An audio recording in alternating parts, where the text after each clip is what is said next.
Hi guys, Brand here, and welcome to another commentary video. Today it's going to be more of a rant video because today we're going to be talking about outside advantages in Dead by Daylight and how I feel about that. Because, oh boy, after our 5th videos that we released last week, people have some very interesting feelings about this, and I just want to level with you just the oddness of some of these and reiterate my feelings about it. So yeah, get ready for the rant, friends. This conversation has been cropping up in the DBD community again, especially having to do with filters, but it's kind of been a conversation that's been in Dead by Daylight. The tale as old as time, Beauty and the Beast. When it comes to like Swift, 4-man on comms happens to be kind of like the biggest boogeyman when it comes to this quote unquote outside advantages thing, obviously that being reference to Discord or Skype if you're weird. And it was a common sentiment that I saw on my filters video that I released, that if something is in the game, you are allowed to use it. So something like colorblind filters, that's fair because, well, it's in the game, behavior provided it to you, so you should be allowed to use it.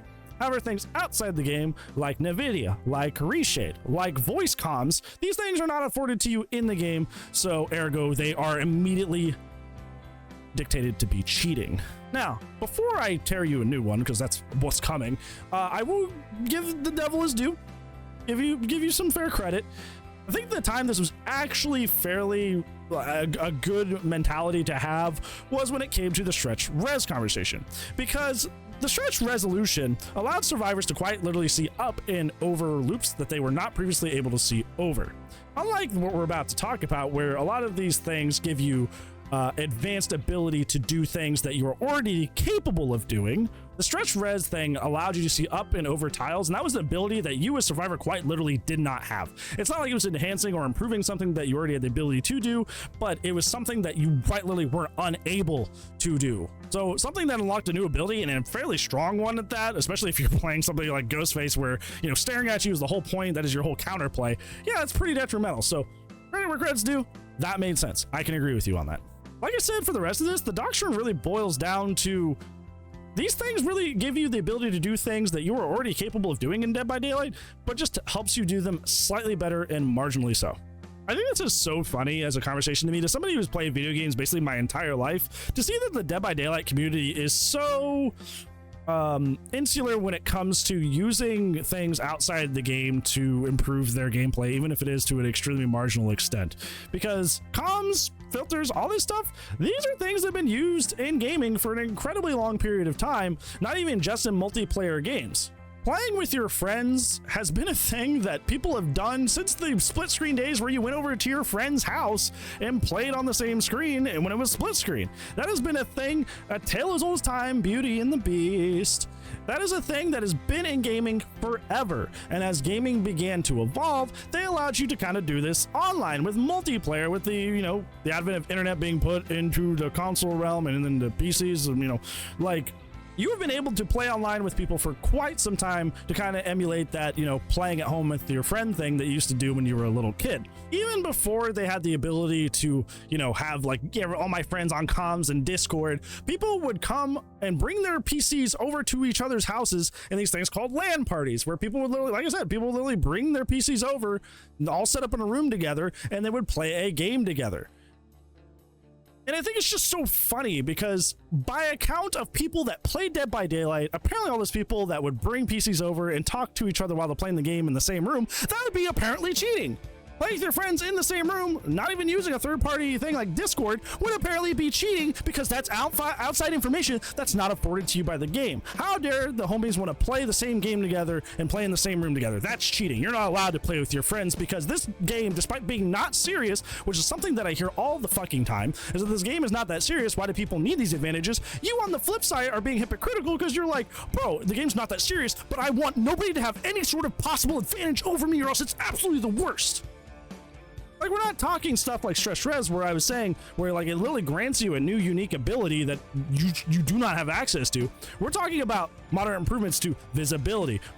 Yeah, that's literally mostly it. Moderate improvements to invisibility, moderate improvements to cooperation, which are things that you are already capable of doing in Dead by Daylight. These things just increase your capability to do them, and in most cases, not by much. So you're not allowed to play with your friends. Even if I wasn't using something like Discord and we were just, you know, hanging out in my basement, we all had computers set up. Apparently that's cheating too. Now, I don't know what's next. They're like, hey, I am in a well-AC'd room. You know, I am more comfortable while playing Dead by Daylight because I'm in a well-AC'd room than somebody who's playing in their house doesn't have AC. Should I just not have AC now because that makes me more comfortable, which means I can play better? That's an outside influence. You know, behavior didn't give me AC. That just came with the house. Am I cheating? Am I getting an unfair advantage in this game that you swear isn't that important to you and isn't that sweaty, but apparently I'm not allowed to have AC because that gives me an unfair advantage because I'm more comfortable? Like, what? Where does it stop? Where does it end? I think it's such a cold, cut and dry definition to be like, if behavior did not specifically afford you this, it is cheating. Like, that is, I can see, okay, well, that is a minor advantage and that sucks. I can sympathize with that because it sucks that you may not be able to have the full customizability that Reshade does on whatever monitor you have. That makes sense to me because you just want that, right? Because it's just nice. But like, to say that it is cheating, like cheating meaning that you are doing something extremely unfair that provides a very major advantage over the game, like, these things are not it, and they've been in gaming since like the dawn of gaming. Like, this is like the moment that we started playing with friends and like home consoles. Like, this has been a thing for decades and decades and decades. And I like, oh my God, touch grass. Like, where have you been for decades? Like how are we at this point where like, oh, voice comms playing with your friends? That's too sweaty, buddy. You're a big cheater. Like, what? How are we at this point where playing with your friends is cheating? That thing that we have done since we were kids on same screen, split screen. How is that now cheating? Like, I don't get it. I don't know. I think it just boils down, like I said, to this idea that just like,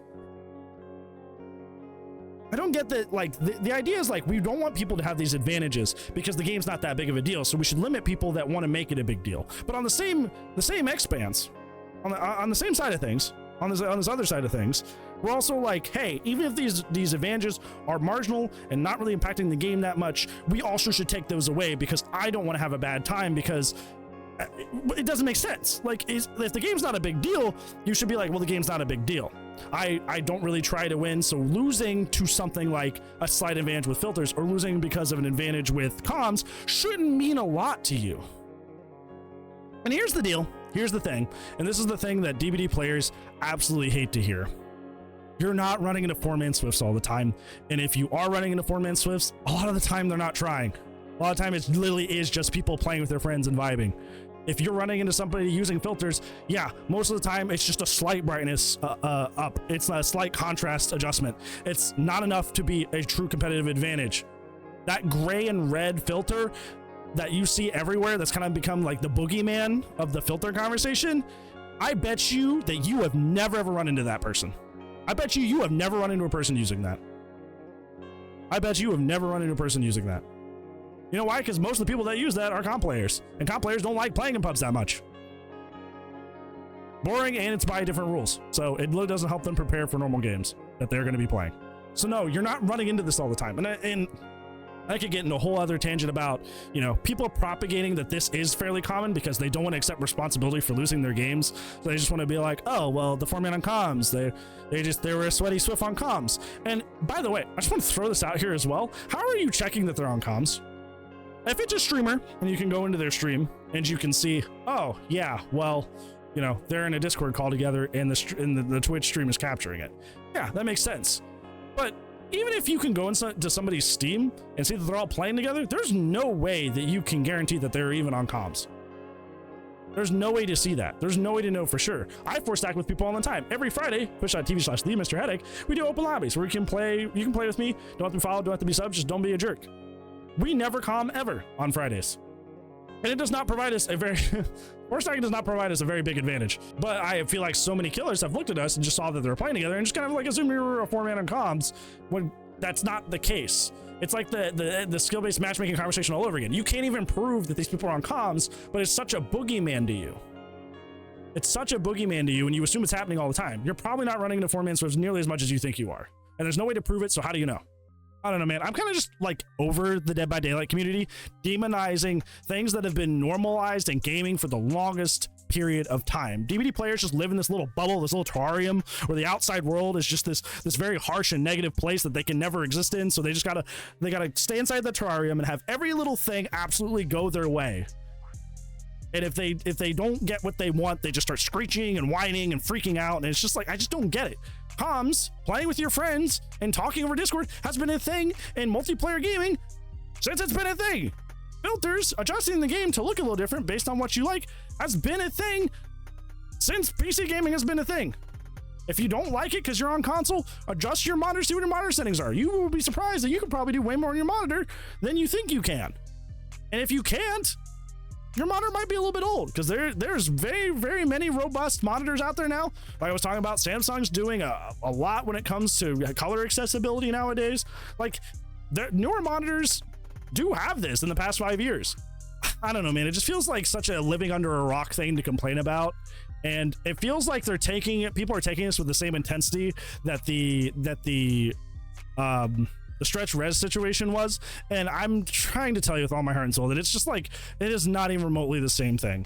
Like the advantage you get for these other things is not nearly as much or even on the same level of existence as the stretch res thing. Like I said in the middle of the video, stretch res, unlocking a new ability that you did not have before, no matter if you're on comms, no matter what filter you're applying, it's a new ability that you should not have, versus like just improving things that you already have access to. Like, it is not the same thing, and these things have been in gaming forever. So please just open your mind a little bit, be a little bit more comfortable. Trust me, you didn't lose the game because somebody had the scratch marks a little bit redder or the red stain a little redder. That it is not that game changing, I promise. And these things have been in gaming for a very long time. It's not the end of the world, I absolutely promise. Well, man, that's just my rant. I'm probably not gonna make too many friends with that one, but I just want you to put your money where your mouth is. If you think the game's not that big of a deal, the game's not that big of a deal. Let people have like a 0.2% advantage if it really means that much to them. If the game really doesn't matter, like you say it doesn't, then those things don't matter either. So make sure you're sticking to your word when it comes to that sort of thing. Anyways, that's it. That's all I wanted to do today. But I do upload daily, so we'll see you tomorrow. But if I don't, I'll see you when I see you. Goodbye.